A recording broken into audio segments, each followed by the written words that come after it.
Hello friends, my name is Gaurav Sagar and today I am performing PXE network installation with Kickstart. For this I am using VMware Workstation 9. Here I have already installed RHEL 6.3. Make sure that your virtual machine is on bridge mode so that it can communicate with physical machine. Right click and open new terminal. Log in with super user, the command is su and enter the password. First of all, we have to give IP to the virtual machine. The command is setup. Before giving IP, make sure that your firewall should be off. Now go in network configuration, device configuration and give static IP. Here I am giving IP 192.168.137.1. There is no need to give gateway and DNS server. Just save it and quit. As you know, in Linux, Ethernet is in disabled mode. We have to make it enable. The command is if up ATH0. It gets activated. Here I have already installed yum. So I am checking with the command yum repo list. It is showing, so it is already installed. Here I can install all the services within a single command by giving the space, that is yum-y install DHCP space TFTP server space syslinux space vs ftpd for FTP and system configurator for Kickstart. The command is system-config-kickstart. Just press enter and the installation gets begin.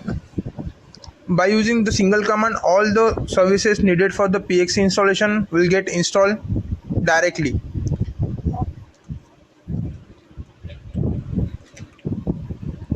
So we have to wait till all the services will get installed. I would like to tell you one thing is that PXE installation and Kickstart, these two are two different things.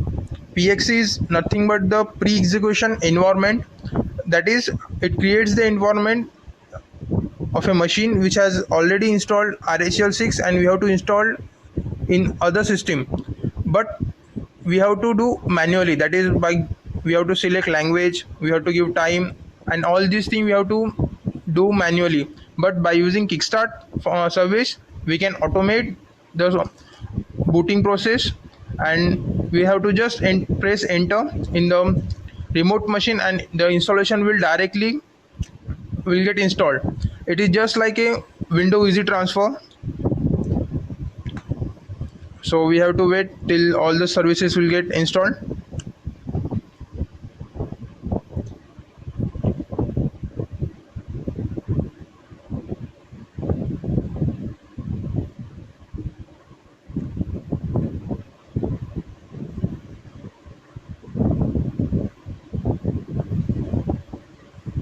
So we have done with all the services. So let's configure all the service. First we are going to configure DHCP.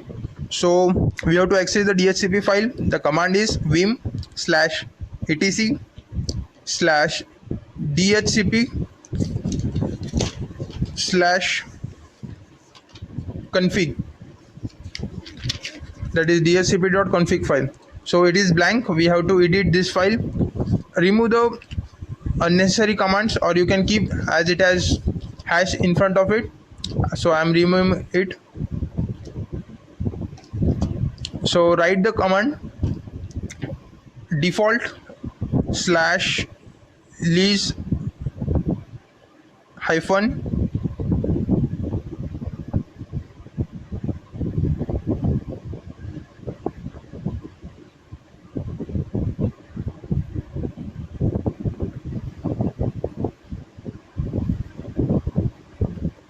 hyphen time,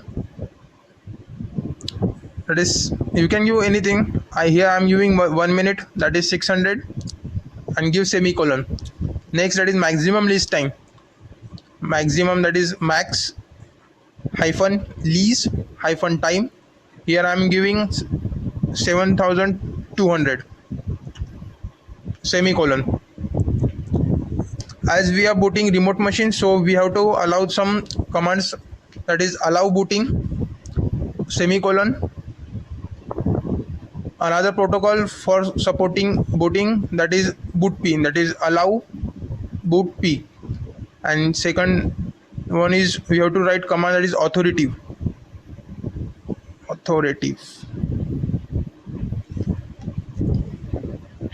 semicolon.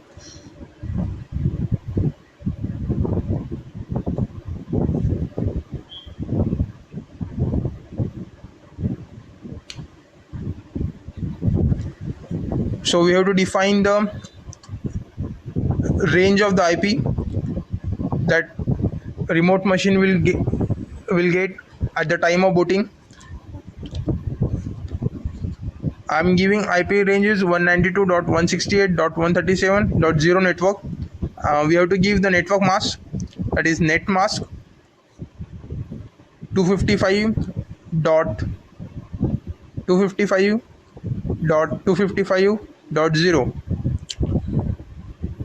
Give one curly bracket, and we have to define the range of the DHCP.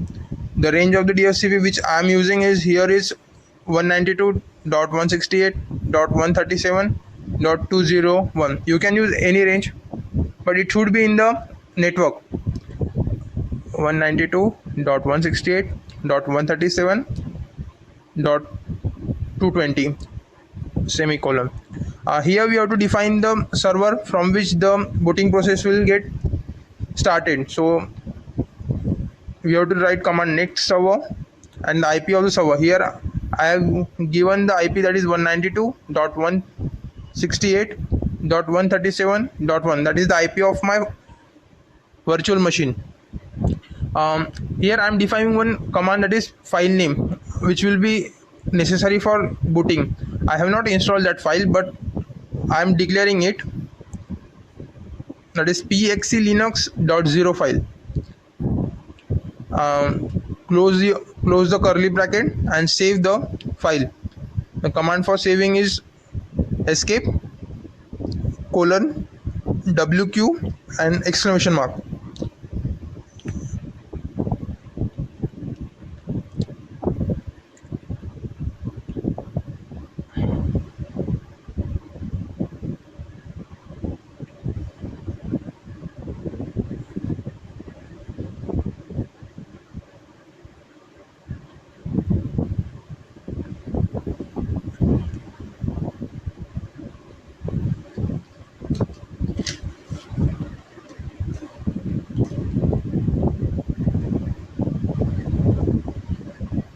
So we have done with the DHCP file. Now we have to start the DHCP service. That is the command for that is service DHCPD start. The service is get started. We have to check the DHCP services file, that is chk config space DHCPD on. We can check out the DHCP port chk config hyphen list DHCPD. So here we will get the ports 0 is off, 1 is off, second one is on, third is on, fourth is on, fifth is on, and sixth one is off. So here we are done with our DHCP. We have performed DHCP so that the machine will get the IP in network, so that from where it can directly get booted. Now we are going to perform TFTP server. For that we have to edit the file, that is vim/etc and zynet.d and /tftp. In Linux, TFTP server is known by command zynet-d. By default it is off, so we have to make it enable. As you know, as shown in the file, the it is disabled. So edit it and write no and save it. Now we have to copy the files on TFTP server. The copying files are nothing but the RHEL 6 booting CD. So we are using copy command -a. Hyphen is used for hidden files, so it will copy all the hidden file /media /RHEL 6.3 CD, and here we are using start to copy all the files. And we have to copy ISO Linux files. Inside there are kernel files and many other files which are needed for the booting, and we have to copy that files in /var/lib and tftp boot. The files will get copied. Now we have to make one folder by using command mkdir in /lib/tftp boot, and the name of the folder is PXE linux.cfg.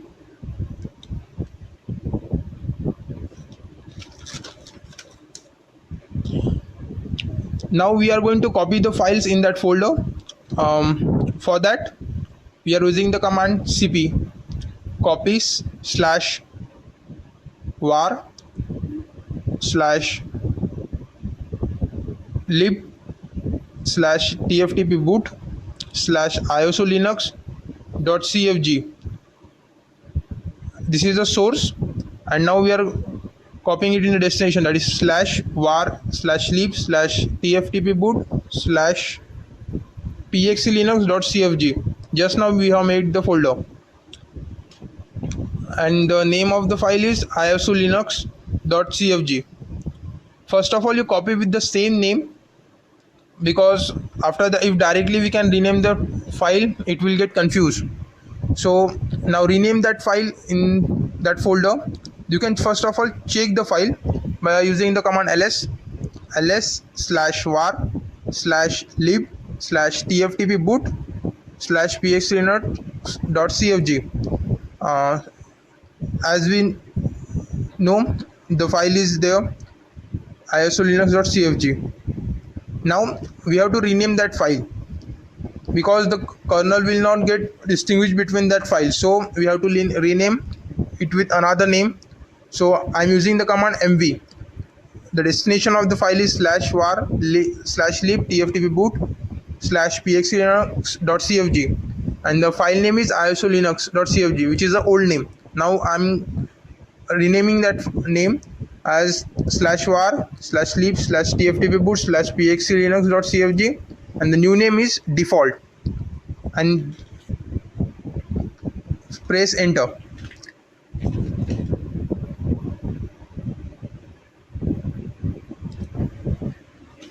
Now we have to copy another file, that is pxelinux.0.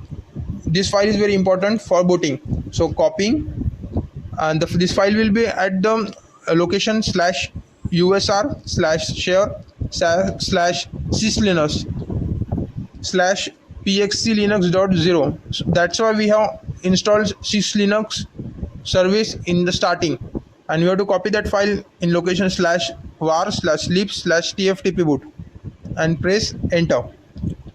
So here we are done with all the files which are needed for TFTP server. Now service zinetd is start. This will start the TFTP server, and now just we can check the files chkconfig zinetd on. So we are done with the TFTP server. Now the next thing is we would require the FTP server, which will take the files needed for booting on network. So we have to edit the file. First of all, we have to copy the CD of RHEL 6, that is cp /vr recursive variable and /media, the path of the CD, that is RHEL 6.3, and star, that is it will copy all the files at the location /var/ftp/pub. Now it will take some time, as the files of RHEL 6.3 is of around 4 to 5 GB, so it will take time. We have to wait for around 5 to 6 minutes or more, depending upon the speed of the your system.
So we have done with our copying the files.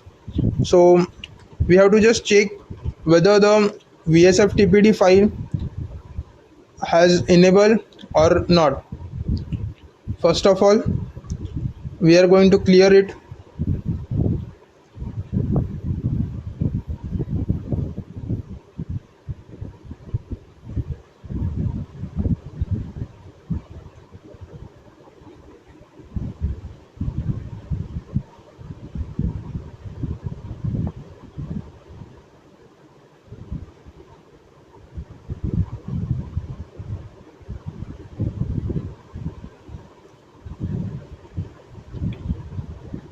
The location of the VSFTPD file is vim/etc/vsftpd/vsftpd.config.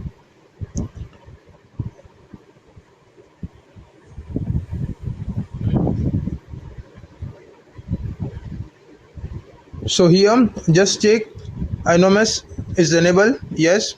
Local enable should be yes, and if it is yes, then save it and just restart the VSFTPD service. The local unmask should be yes. The command for starting VSFTPD is service VSFTPD start.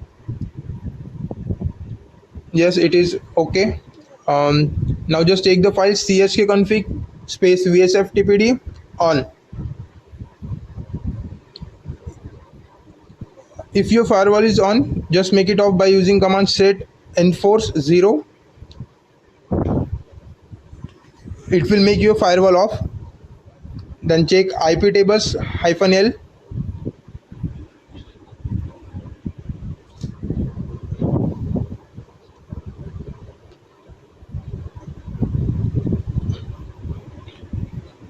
It will show the ports and all the source and destination of the services.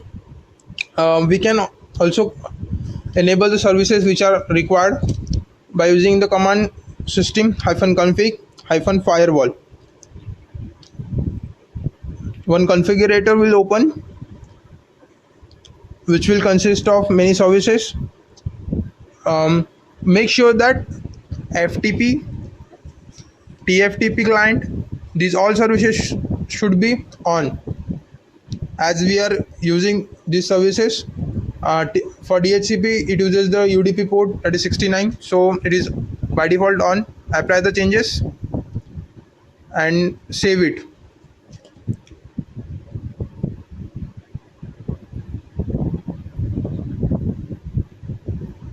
Now close the configurator.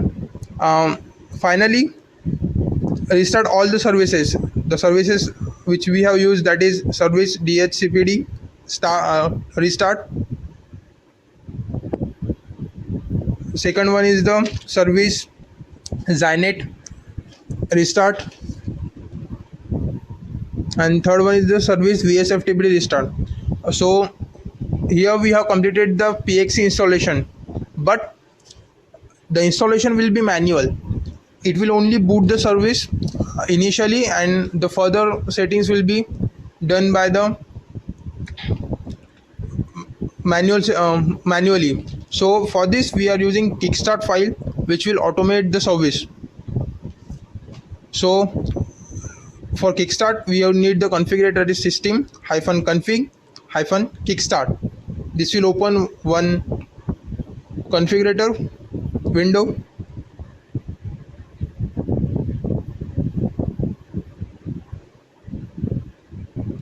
Here it is. So when you install the RHEL 6 on your machine, it automatically generates one file, that is Anaconda file, which will consist of all the necessary information at the time of booting. That is the language you have used, keyboard language, time zone and all. So this Anaconda file can be used for the booting procedure, and directly we can copy that file from the file, open file. It will be in the root, so that is anaconda ks.cfg file. Open it, it will directly copy the things which you have already installed. So here we are using installation method is FTP. So initially make the reboot system tick. Here as we are using FTP, so give the FTP server IP, that is 192.168.137.1/pub, that is the source of the booting file. Bootloader option, if you want to grub, you can give partitioning information. Clear master boot record should be on. Remove existing partitions. Here you can directly add the 3 partitions are main. First one is the /boot, that is the RAM, it should be around 1 GB. Then second partition is slash, it should be approx 15 or something as per your need, 15 GB. And swap, the swap should be twice of the RAM, that is here we are taken 1 GB, so it should be 2 GB. Network configuration, it is already added that ETH 0. Authentication should be no change. Firewall configuration SSH should be on. Display configuration is already given. You can do one thing, that you can on FTP also, but it is of no need. Device configuration should be same package. Here if the package server selection, it will show the packages, then yours it will show that you have correctly configured the system. If it will not show the functions, then there is problem in installation of the services, so keep in mind. Then pre-installation script and post-installation script, it should not be changed. And save the file. The file will be saved with the name ks.cfg. You have to save this file in the pub folder of FTP. The location is var/FTP. You have to enter in that folder pub, and in that you have to paste, means you have to save that file.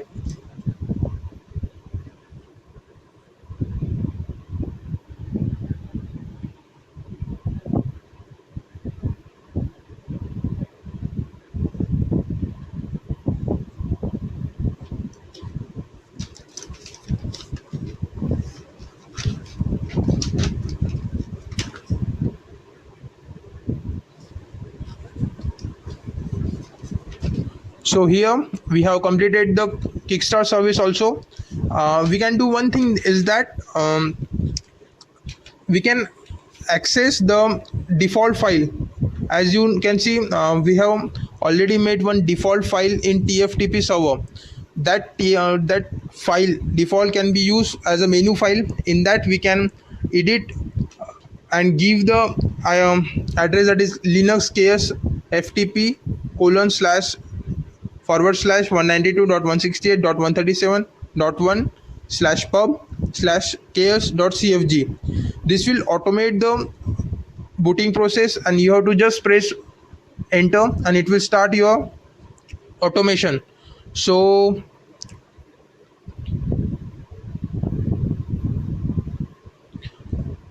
you can check the file in vim/var/ftp/pub/ks. Here is the menu file. So as you can see, it contains all the files necessary for booting. It will has the color and all, timeout, default list time. So in label Linux title, at append intdr.image, you have to write the address from where the remote system will boot the system. So here we have to write the address, that is linux space ks equals to ftp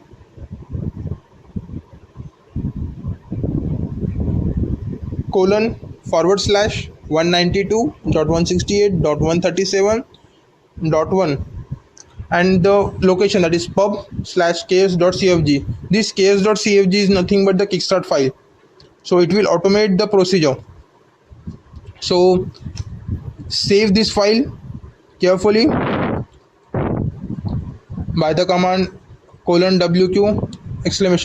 Now let's see the installation. For this I'm using the VMware machine. This VMware machine will be a new VMware machine.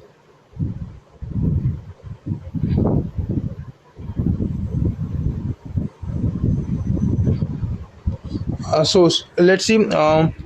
As shown in the video, I have taken new virtual machine. I'm setting.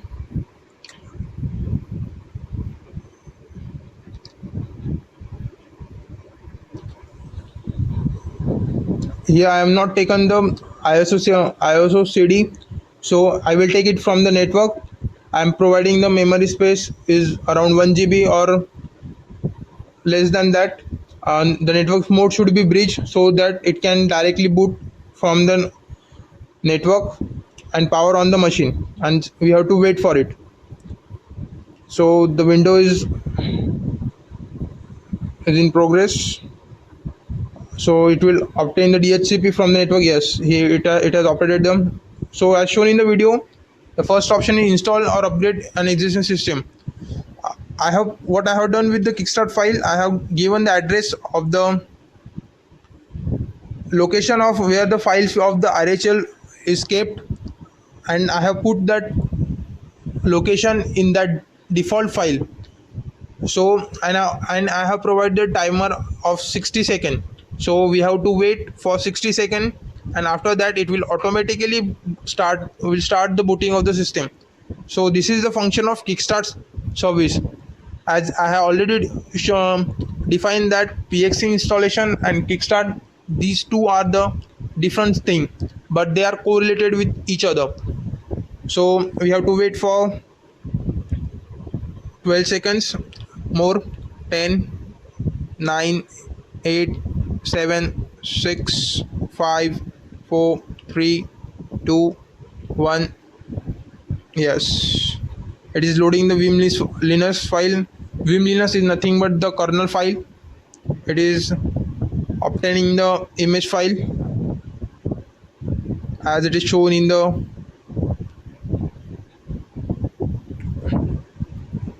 yes, it has obtained. Now it is time to unpack the packages.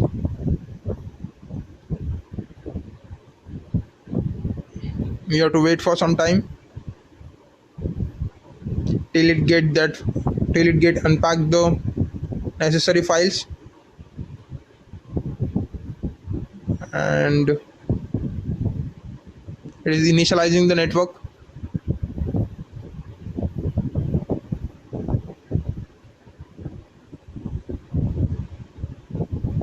It is detecting the hardware which are necessary for the Linux.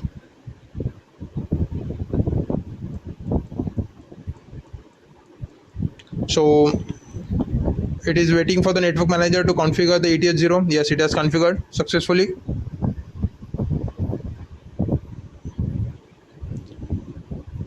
Now it should retrieve the file. It means that it will get the files necessary for booting from the remote location. If it takes, then we have successfully completed the PXE network installation. Yes, it has retrieving. So this means it has successfully taken the file from network, and it will start booting automatically. Now here it will not show the language option. It will directly make the partitions, because we have already defined all those things necessary for the booting in that KS file.